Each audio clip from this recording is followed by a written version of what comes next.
नुपुर शर्मा को लेकर जो विवाद खड़ा हुआ था वो अब तक थमने का नाम नहीं ले रहा है।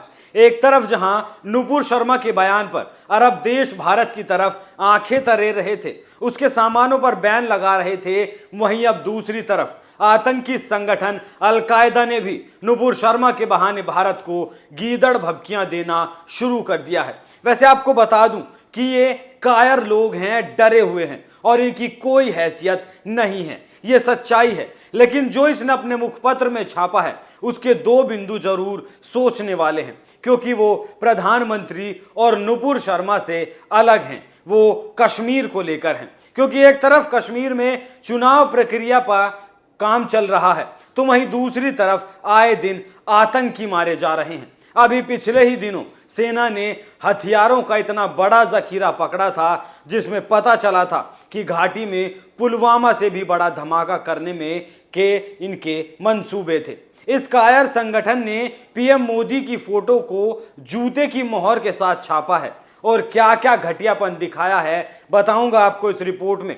जय श्री राम, मैं हूं आपके साथ अभिषेक पुंडीर और आप देखना शुरू कर चुके हैं कैपिटल टीवी का स्पेशल शो थर्ड आई। आतंकी संगठन अल-कायदा ने भाजपा की पूर्व प्रवक्ता नुपुर शर्मा की पैगंबर मोहम्मद से संबंधित की गई टिप्पणी को लेकर एक बार फिर भारत पर निशाना साधा है, क्योंकि ये लोग बकवास करने के अलावा और कुछ नहीं कर सकते। ये डरे हुए सहमे हुए वो लोग हैं जो चंद कागजों के जरिए भारत को इस्लामिक देश बनाना चाहते हैं, देश की सत्ता पर मुसलमान को काबिज करना चाहते हैं। इस बिना हैसियत वाले आतंकी संगठन की एक पत्रिका निकलती है जिसके जरिए ये आतंकवाद की नई किताब लिखने की फिराक में है। नाम है वन उम्मह, मतलब पूरा विश्व एक राष्ट्र बन जाए, और अगर सीधे शब्दों में बताऊं तो पूरा विश्व इस्लामिक हो जाए। वन उम्मह नाम की पत्रिका के 5वें अंक में आतंकी संगठन ने सभी मुस्लिम देशों से भारत और भारतीय उत्पादों का बहिष्कार करने की अपील की है। इस अपील को नुपुर शर्मा के विवाद के बाद कतर जैसे कट्टर इस्लामिक संगठन भी कर चुके हैं। उस वक्त भारतीय सामानों को बाहर फेंका गया, भारतीय स्टोर बंद कर दिए गए और माफी तक मांगने की बात कही गई। उस वक्त पूरे गल्फ भारत के ऊपर हावी होने के लिए आतुर था, अपना सब कुछ झोंक देना चाहता था, क्योंकि उनके मुताबिक पैगंबर साहब की कथित बेअदबी की गई थी। इसके साथ ही आतंकी संगठन ने अरब देशों में काम करने वाले सभी हिंदुओं को देश से बाहर निकालने का भी आह्वान किया है। लेकिन ये बस एक छलावा है, क्योंकि ऐसा होने वाला नहीं है, क्योंकि सब इस डरपोक की तरह इतने बेवकूफ नहीं हैं।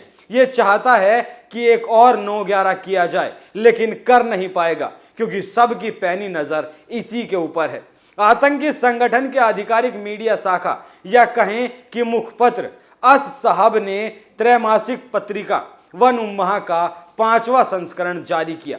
पत्रिका के एक भाग में भारत और प्रधानमंत्री नरेंद्र मोदी पर निशाना साधा गया। साथ ही पत्रिका ने नुपुर शर्मा के बयान के बहाने मुस्लिमों को भारत के खिलाफ एकजुट होने के लिए कहा है। लेख में पीएम मोदी की तस्वीर को अपमानजनक तरीके से पैर की मोहर के साथ छापा गया। अल-कायदा के लेख के इस अंक से पीएफआई की याद दिमाग में ताज़ा होती है, क्योंकि उसका भी प्लान 2047 तक भारत को इस्लामिक राष्ट्र घोषित करना था। तो यहां इन तारों को जोड़ने की जरूरत है। जो प्लान अल-कायदा का है वही प्लान पीएफआई का। तो इस बात से कैसे इनकार किया जा सकता है कि दोनों के बीच संवाद नहीं है? संवाद भी है और आदेश भी दिए जाते हैं, फंडिंग भी होती होगी और समय समय पर तैयारियों का जायजा भी जरूर लिया जाता होगा। और एक बात और सच है कि वो जब से मोदी सरकार ने देश की कमान संभाली है तब से ये कुछ ज्यादा फड़फड़ा रहे हैं, क्योंकि इनकी जड़ काटने का काम मोदी ने ही किया है। कश्मीर में रोज आतंकी मारे जा रहे हैं, हथियारों की खेप पकड़ी जाती है। अब भाई मर रहे हैं तो गुस्सा आना तो लाजमी है। उसी बौखलाहट को ये लोग निकाल रहे हैं। लेकिन साथ ही इनके दिमाग में एक गलतफहमी और भी है कि मोदी सिर्फ हिंदुओं के नेता हैं, लेकिन असल में मोदी 135 करोड़ की जनता के नेता हैं। लेकिन इनके दिमाग में वहम है तो रहे, कौन सा फर्क पड़ने वाला है। अल-कायदा के लेख में आगे कहा गया, भारत की हिंदू सरकार मुस्लिम दुनिया की चुप्पी से उत्साहित थी और इस बार हद पार कर पैगंबर का अपमान कर दिया। इसके साथ ही आतंकी संगठन ने कश्मीर घाटी में आतंकी हमलों को अंजाम देने में मुस्लिम देशों की मदद भी मांगी है। पत्रिका में आगे कहा गया, हम अपनी नेक उम्मा को इस हिंदू सरकार के खिलाफ एकजुट होने और भारत में हमारे भाइयों और बहनों की मदद के लिए आमंत्रित करते हैं, ताकि अल्लाह के दुश्मन हमारे पैगंबर के खिलाफ इस तरह की बयानबाजी, अपमानजनक अपराध को दोहराने की हिम्मत ना कर सके। पत्रिका के मुताबिक हम सभी मुस्लिमों, विशेष रूप से व्यापारियों को भारतीय उत्पादों का बहिष्कार करने, हिंदू कर्मचारियों को मुस्लिम देशों से बाहर निकालने का आह्वान करते हैं। पत्रिका में हिंदुओं की तुलना यहूदियों से की गई और देश में कथित तौर पर मुस्लिमों को निशाना बनाने का आरोप लगाया गया। बकौल वन उम्मा, भारतीय शासक वर्ग में हमेशा इस्लाम के प्रति अनादर और घृणा व्यक्त करने की प्रवृत्ति रही है। भारतीय शासक का मुस्लिमों के जबरन विस्थापन, उन्हें सलाखों के पीछे धकेलने, जेलों में यातना देने और मुस्लिम समुदाय को बुनियादी मानवाधिकारों से वंचित करने का आपराधिक रिकॉर्ड है।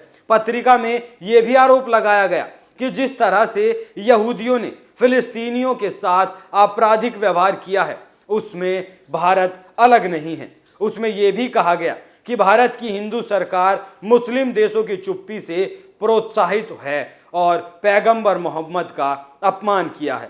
पत्रिका में मुस्लिम राष्ट्रों को नुपुर शर्मा की कथित टिप्पणी की केवल निंदा करने और भारत के खिलाफ कोई कार्रवाई नहीं करने के लिए भी फटकार लगाई गई।